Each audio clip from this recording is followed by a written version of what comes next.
Once the scientific community knows, we can make it available to the general public. A group of Chinese explorers say they found Noah's famed boat. We want the general public to know our findings, but at this point it's too early to know what we are going to find.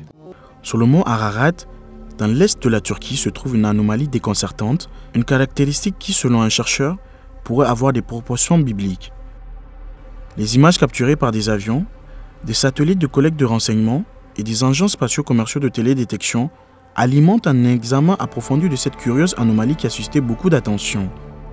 Mais on ignore encore si cette bizarrerie est une bizarrerie géologique de la nature, des nombres ludiques, une structure quelconque construite par l'homme ou rien du tout. Cette question doit être approfondie. Quoi qu'il en soit, l'anomalie en question se trouve à une altitude de 4663 mètres, à l'angle nord-ouest du mont Ararat, où elle est presque entièrement recouverte de glace. Il ne serait pas difficile de le rejeter comme n'étant rien de plus qu'une étrange formation rocheuse. Mais au moins une personne a émis l'hypothèse qu'il pourrait s'agir des reliques de l'Arche de Noé, le bateau légendaire qui aurait été construit pour préserver les hommes et certains animaux du Grand Déluge, décrits dans le livre de la Genèse, comme ayant duré 40 jours et 40 nuits. Est-il possible que la Turquie abrite l'Arche de Noé?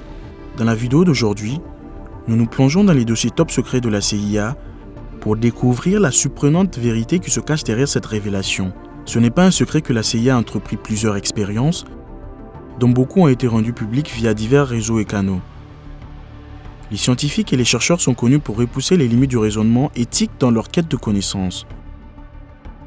Cependant, lorsque des expériences aussi immorales sont menées sous votre nez, dans des institutions privées et des universités à travers les États-Unis, vous vous demandez ce que ces individus peuvent bien faire d'autre. Ces expériences sont menées dans le but de réaliser des percées médicales et technologiques qui pourraient contribuer à transformer le monde pour le meilleur ou pour le pire. La Central Intelligence Agency a une longue histoire d'implication dans des conduites illégales, de décisions moralement douteuses et d'expérimentations sombres qui semblent à la limite de l'irrationnel.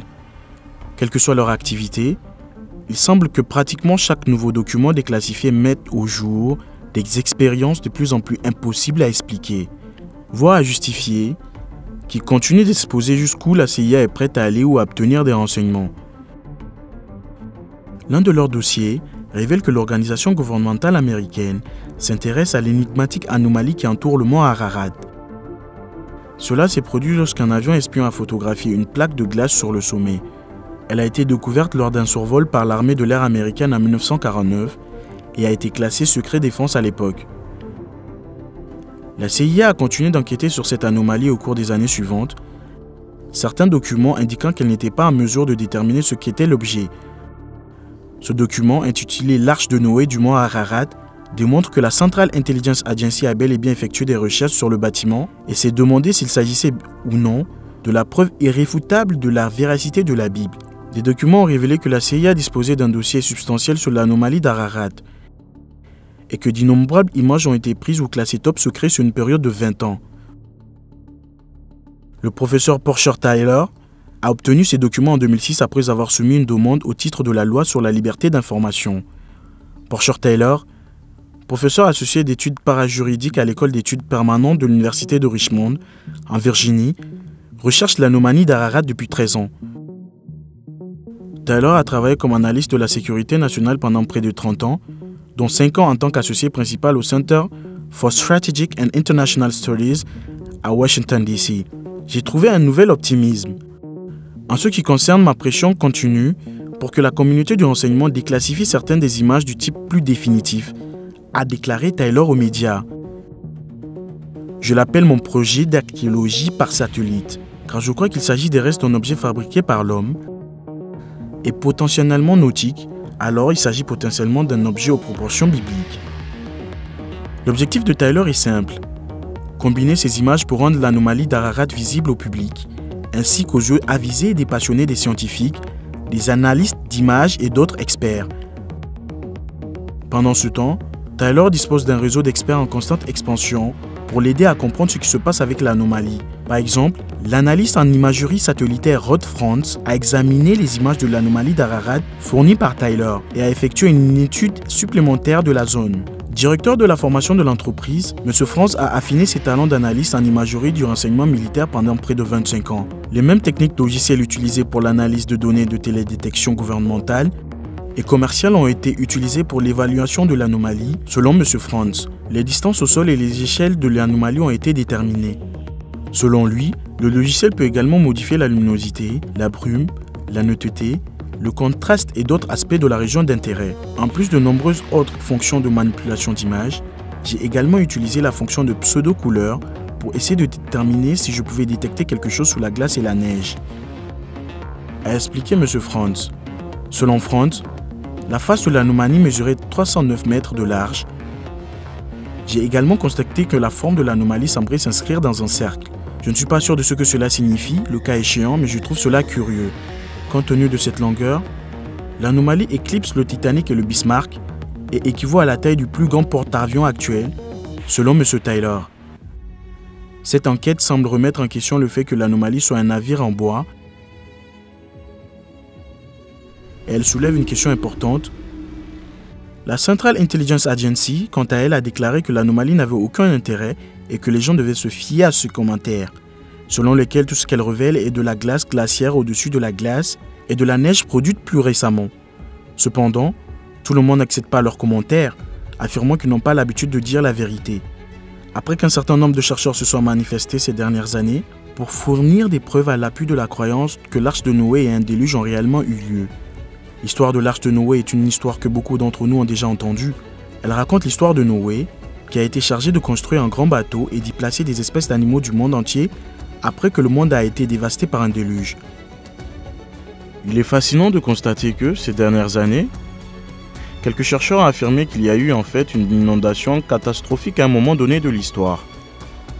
Des découvertes récentes faites par des archéologues sous-marins impliquent que cet événement a été responsable du naufrage de nombreuses villes. L'une de ces découvertes a été faite au large de la Turquie, où les archéologues ont découvert des vestiges d'anciennes civilisations remontant à l'époque de Noé et bien plus encore. Une chose que je trouve fascinante est le fait que de nombreuses civilisations différentes racontent des histoires sur une inondation massive, et certaines de ces histoires sont même documentées. Certains scientifiques ne remettent pas vraiment en question l'existence de ce phénomène, mais ils ont exprimé la possibilité qu'il n'y était pas aussi catastrophique qu'on le supposait. Par exemple, des chercheurs ont suggéré qu'une montée des eaux s'est produite dans cette région il y a environ 7000 ans, ce qui accrédite l'idée que le grand déluge pourrait avoir été causé par l'inondation de la mer Noire. Là encore, les experts sont conscients qu'un événement a provoqué l'effondrement de villes. Après tout, plusieurs anciennes villes submergées ont été mises au jour ces dernières années. Cependant, les avis divergent largement quant à la gravité de l'événement, et personne ne semble pouvoir parvenir à un consensus. D'autres photographies de l'endroit ont été obtenues, ce qui renforce l'idée que des efforts supplémentaires sont nécessaires pour comprendre ce que cette structure. On dit que c'est la première fois que l'on aperçoit le mont Ararat, où la structure pourrait être située, ce qui a conduit d'autres personnes à spéculer qu'il pourrait y avoir eu plusieurs bateaux. La prémisse derrière ces affirmations est que certains croient que le bateau aurait pu survivre sur la montagne, avec d'autres théories prétendant que le climat de la montagne a aidé à garder une partie de sa forme originale. Nous ne savons pas si l'arche de Noé sera un jour découverte, mais il convient de noter que le mont Ararat est construit sur une roche volcanique. Le mont Ararat est un volcan à strates, c'est-à-dire un grand volcan de forme conique composé d'une couche de lave durcie et de centres volcaniques. La région est composée de deux couches de volcans, le grand Ararat et le petit Ararat. La taille énorme du grand Ararat pose également un problème à la théorie de l'arc, car il s'élève à une hauteur de près de 16 000 pieds. Selon les spécialistes, même si le grand déluge était exact, il n'y aurait pas assez d'eau pour atteindre ce niveau. Le problème suivant est qu'en 1840, une éruption s'est produite engloutissant la montagne et ses environs dans des cendres volcaniques. La deuxième chose que les universitaires ont dit, c'est qu'une structure en bois aurait été démolie rapidement après avoir été touchée, en supposant que la structure était même là en premier lieu. Certains ont déclaré qu'il est évident que nous ne trouverons jamais l'arche de Noé sur cette montagne. Ces mêmes personnes ont remarqué qu'il est également possible que l'arche de Noé ne soit jamais découverte. Certains experts, cependant, pensent que le volcan a peut-être manqué la structure et qu'elle repose toujours sur la montagne.